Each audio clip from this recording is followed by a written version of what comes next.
My name is Louis G. And I'm Jax. And I'm Gregory, and very lucky. And who are you again? and we are Release Your Sound. And we are being joined by our special guest, Mr. Gregory Singer again. Such an honor to have you back. We had so much fun talking in our first episode. So much left on the table. We didn't even get to who you are, Mr. Gregory. Tell our audience, who are you? Where you come from? Well, that's amazing. That's a very loaded question. That's a very big question. You want my opinion as to who I am? Boy, you have a lot of confidence in me. Well, first of all, I'm thrilled to be with you again. It's really a great honor for me, and you guys are so wonderful. You too are healing the country yourselves, just with your beautiful nature and your music. But no, I was born in Corpus Christi, Texas. My father and mother were both musicians. My father was a very extraordinary violinist and conductor, and his background was very special. When he was 17 years old, his father had passed away, so he joined the Philadelphia Orchestra under Stokowski, and that's a very special.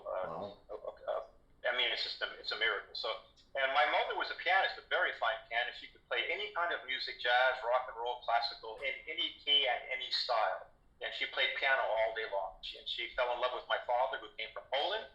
And my mother was from Texas, kind of a farm girl. And so it was they were very opposite kind of characters. And out from them came a variety of brothers and sisters. I have two older brothers, and I have a twin sister. And began playing the violin at age 4, just after we moved to Portland, Oregon. So I didn't know my future. I almost resisted music a bit at certain points because I didn't realize one should practice every day, at least an hour or 2 or 3. Yeah. And sometimes I was doing 5 or 6 hours a day, and I didn't always enjoy it. And there were times when I got away from music even. But it came back to me years later, and fortunately I stuck with it. Now, there was one point in my life when we moved to New York City, and I was playing Broadway shows. So by playing a lot of Broadway shows, it was like a sanctuary. I was playing like Peter Pan 8 times a week. Yeah. I was playing Phantom of the Opera 8 times a week. Wow. I was playing Annie 8 times a week, and Woman of the Year, and so many great shows. The King and I with Yul Brynner 8 times a week. So I kept saying to myself, boy, how lucky I am. When I first did Peter Pan years ago, I was looking around, like I was very, very young, and I thought, we're going to play the same music 8 times a week and get paid? I mean, there was no difficulty. It's like, what? I'm going to eat ice cream 8 times a week and get paid for it? Yes. No, it was amazing. So I'm just saying that I, in a sense, blossomed over the years.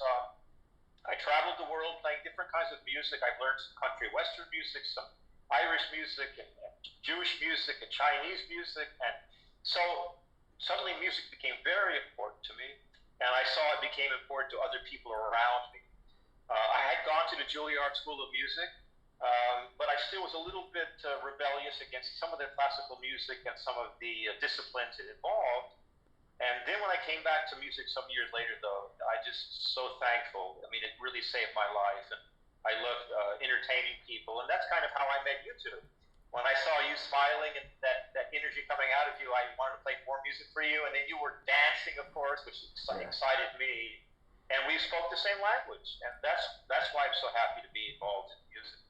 And we're so happy to have you. You blessed us that day, and we're continuing the relationship, and I'm looking forward to seeing what comes of it. And your orchestra has 60 members that you put together, correct? And in fact, for Carnegie Hall, we had almost 90 musicians, and we did a reconciliation concert for Japan and America. We had 80 musicians, and we also have done many concerts for earthquake disasters, for the tsunami in Japan, for the Ukrainian relief effort. We did many concerts where we had 80 and 90 musicians. So it depends on the size of the stage sometimes, but the musicians are wonderful. Manhattan Symphonie. And it's really a wonderful orchestra. And you've been to Carnegie Hall 5 times. 5 times. Five Wow. times, yeah. Oh my gosh, that's amazing. And China and Russia. And what has been your favorite show out of all of those amazing places you've been to? Well, as I began writing more and more music, some of the shows became very, very special. You know, we did a concert recently which was really wonderful for 9/11 or September 11th. But one of the shows I did was quite amazing, miraculous. I found myself going to St. Petersburg, Russia, to do a piece of music that I composed called the Memorial Processional.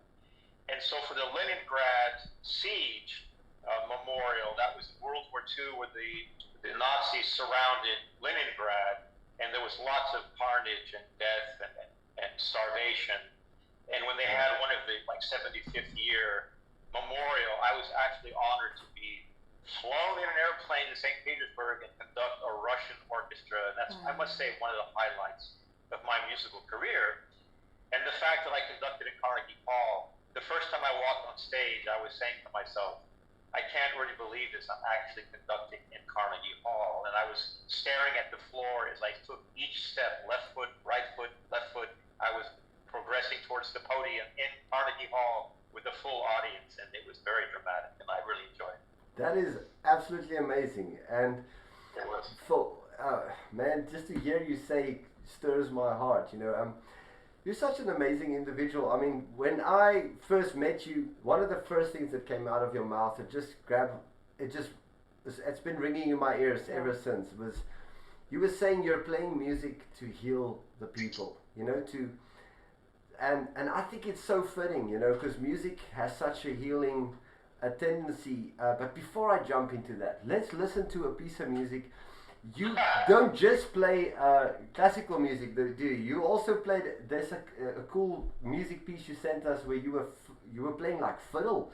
That was brilliant, and that's Yes, that was sort of a bluegrass, country western style piece of music. yes.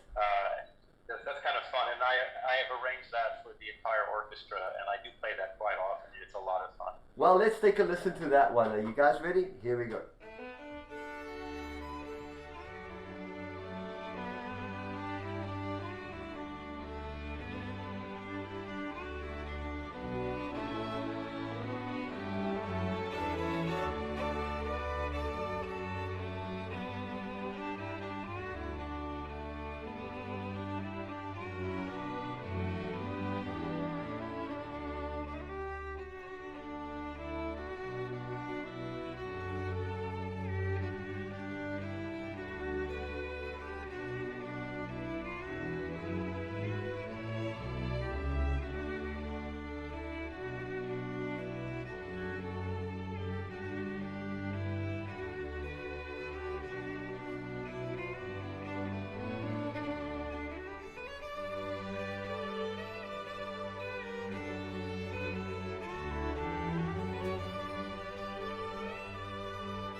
And we're back. That was a gorgeous piece of music. I love that one.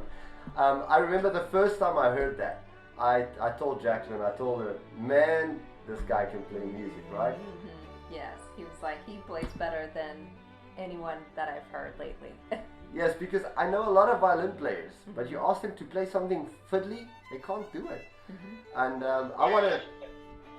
That's a direct result of when I was a little bit rebellious to classical music. I felt there has to be something else. So when I traveled the world, I spent some time in Homestead, Florida, and I played in several bars down there, and I learned a lot of country western and bluegrass music. And so when I play French music, it's because I played music in Paris on the streets. Wow. When I play bluegrass, it's because I played in bars down in Florida. And when I play Jewish music or even Chinese music, it's because I was in those environments. And so the music is not just pure symbolic or entertainment. It's something I breathe and live and really understand deeply. Yes. And I will mention one more. I'll mention one more thing, which you may think is a little bit funny, and I don't want to offend anybody. But there is a saying: more than the let me see, more than the farmer needs to milk the cow needs to give the milk. And I'm sort of like the cow. I need to give performance. I need to give music to people. So more than someone has to hear it, it's very important for me to be able to share it at least. And many times, like you appreciate it. You know something a lot actually about music, and you say, boy, that guy can really play the fiddle. And other people don't notice it. They might have earphones on their head, walk right by me, almost knock me over. But it means a lot to some people, and I'm very happy when I touch somebody. Now, I love that about you, and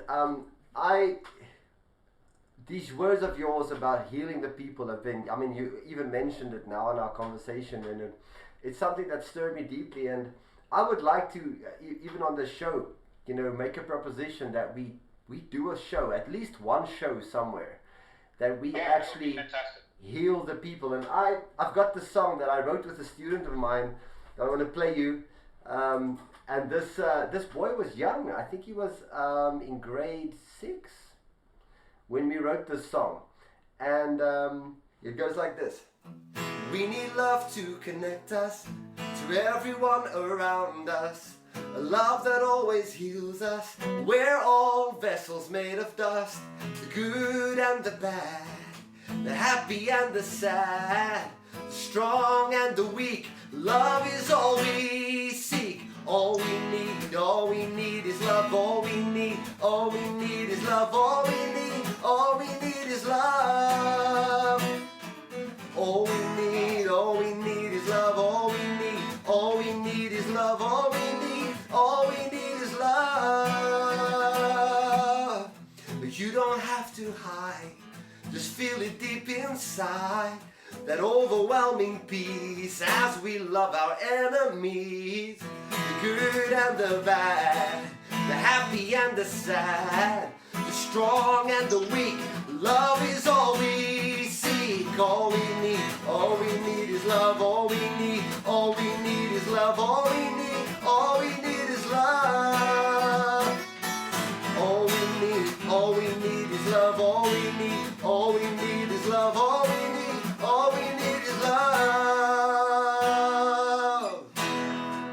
Well, there we go. Wow, bravo, that's beautiful. Oh, that's amazing. No wonder. Oh my, that's very healing, obviously. It was nice to see the way Jacqueline looked at you during that song, too. Oh, gosh, yeah. Well, we can do that with the orchestra. We'll arrange it with the orchestra. You'll sing it. Maybe we'll do it at Carnegie Hall someday. That would be wonderful. Man, that will be amazing. And you heard it here first on the Release Your Sound show. Correct. And I'm going to send you the track. Let's get something going with that, because the moment we wrote that song, I knew there's something special with this. And the connection we have with you, I feel this is it. Yes, it is. It'll be wonderful. No stopping us. And it's a great thing we can play, and we'll show the people, we'll show your audience what we put together. Yes. They're probably going to be curious. How do we do it? We'll do it. I'm excited for that. And I'm excited to inspire a next generation of musicians to say, man, I want my music to heal people. I want my music to touch people. You know, I want to release my sound in a happy, healthy way. It's wonderful. It's so beautiful what you're doing. It's just, everything you've done adds up, and the consequences are there. It's just beautiful. You have your own studio. You have your probably tours and making music and radio shows. You're reaching millions of people because you're beautiful people, and there's a reason for it. So it shows you something is correct, something is right. You're in step with God. You're flowing beautifully, and people must be crazy about you, I'm sure. Well, we've aligned ourselves with you, so I think yes, you're thank you so much. in the same flow, Well, in you're the very same sweet space. people. You're very sweet. Yeah, and that wraps up this second episode. And we'll probably continue a third episode with you, Mr. Gregory. I'm excited to do that. But so much I'll be your good friend up in New York City, that's for sure. Anytime you want to check in, I'll be ready to tell you all the good news. Yeah. Follow us on all our social media, releaseyoursound.com, and on Facebook at Release Your Sound, and all of our Instagram and YouTube channels, Release Your Sound Collective.